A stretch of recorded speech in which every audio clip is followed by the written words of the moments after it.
बिस्मिल्लाहिर्रहमानिर्रहीम। अस्सलाम वालेकुम नाज़रीन, आप देख रहे हैं गुजरात न्यूज़। वीडियो के आगाज़ में आपसे गुजारिश है हमारे चैनल को सब्सक्राइब कर लें और वीडियो को लाइक करें ताकि हर नई आने वाली खबर बर वक्त आप तक पहुंच सके। नाज़रीन, एक अफसोसनाक खबर आपके साथ शेयर करने जा रहे हैं।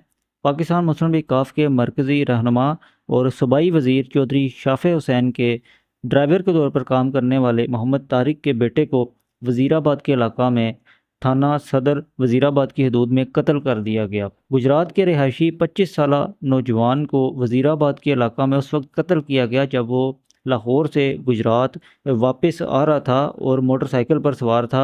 और मकतूल की शनाख्त जो है उमर तारिक के नाम से हुई है, जो कि पंजाब असम्बली में जूनियर सिक्योरिटी ऑफिसर के तौर पर जो है वह तैनात था और वापस लाहौर से गुजरात आ रहा था कि रास्ते में ये अफसोसनाक वाक़या पेश आया।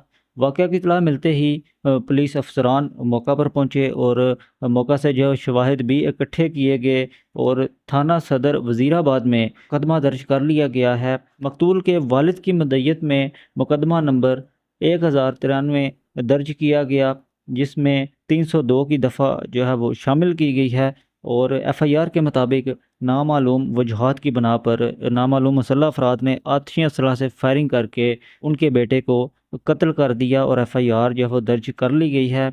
ये नाज़रीन एक अफसोसनाक खबर हमने आपके साथ शेयर की है। जैसे इस बारे में हमें कोई मज़ीद अपडेट्स मिलती हैं जल्द आपके साथ शेयर करेंगे। अगली वीडियो तक के लिए दीजिए इजाज़त। अल्लाह हाफिज़।